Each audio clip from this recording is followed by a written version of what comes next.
Everyone, সবাইকে welcome করছি আমার নতুন জীবনে প্রবাসীর গল্পতে। আমি আবার ক্যামেরার সামনে আসলাম অলমোস্ট 2 ইয়ার্স পরে। তোমরা হয়তো অনেকেও ভাবছো যে আমি লাস্ট 2 ইয়ার্স ধরে কেন কোনো ভিডিও দেইনি, কোনো ব্লগ দেইনি, আমি কি আর ব্লগ দেবো না, আমি কি আর ভিডিও করবো না। বাট সেরকম কিছুই না, আমি এবার থেকে চেষ্টা করব যে প্রত্যেক দিন একটা করে ব্লগ দেওয়ার। লাস্ট 2 ইয়ার্সে আমার লাইফে অনেক কিছু চেঞ্জ হয়ে গেছে, এত কিছু চেঞ্জ হয়ে গেছে যে আমি আর ভাবতে পারিনি যে আমি আবার ব্লগ করব, আবার ভিডিও বানাবো তোমাদের জন্য। বাট আমি চেষ্টা করব এবার থেকে প্রত্যেকদিন একটা করে ব্লগ দেওয়ার। অ্যান্ড বলতে গেলে সবচেয়ে বড় চেঞ্জ হয়েছে, আমি মা হয়ে গেছি। আমার মেয়ের আমি ভালো নাম রেখেছি রাধ্যা রয় সাহু, আর ডাক নাম রেখেছি পাখি। সে এখন 21 মান্থসের।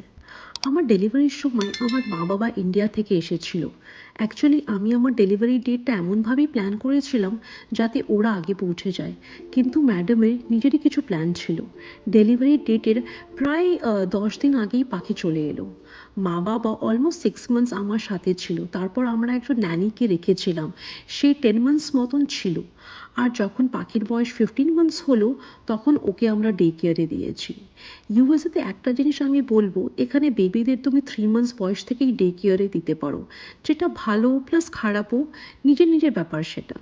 কিন্তু আমি অত ছোটোবেলায় পাখিকে ডে কেয়ারে দিতে চাইনি। যেহেতু মা বাবা ছিল, তারপর ন্যানি রাখতে পেরেছিলাম, তাই আমাদের প্ল্যান ছিল পাখি যখন একটু হাঁটতে শিখবে, একটু ইন্ডিপেন্ডেন্ট হবে, তখন ওকে আমরা ডে কেয়ারে দেবো। আর ইউএসের ম্যাটারনিটি লিভ নিয়েও আমি একটু বলি। অনেক কোম্পানিতে লিগালি 3 মান্থস ম্যাটারনিটি লিভ থাকে, আর অনেক ক্ষেত্রে সেটা উইথাউট পে। হ্যাঁ, কিছু গ্লোবাল কোম্পানি আছে যারা অলমোস্ট 6 মান্থস মতন পেড ম্যাটারনিটি লিভ দেয়, কিন্তু সেটা কোম্পানি টু কোম্পানি পলিসির উপরে ডিপেন্ড করে। আমার জন্য ডেলিভারি মাত্র 3 মান্থসের মধ্যেই আমি অফিস জয়েন করেছিলাম। ওই টাইমটা আমার জন্য খুব ইমোশনাল অ্যান্ড হেকটিক ছিল। প্রত্যেক দিন পাখিকে বাড়িতে রেখে যাওয়া খুব কষ্ট হতো। হয়তো তোমরা ভাবছো তাহলে ব্রেস্ট মিল্ক কী করে ম্যানেজ করতাম। আমি আগে থেকেই পাম্প করে মিল্ক স্টোর করে রাখতাম, আর অফিস গিয়েও আমি 3 বার অলমোস্ট পাম্প করতাম, তাই ব্রেস্ট মিল্কের স্টক মেনটেন করতে পারতাম।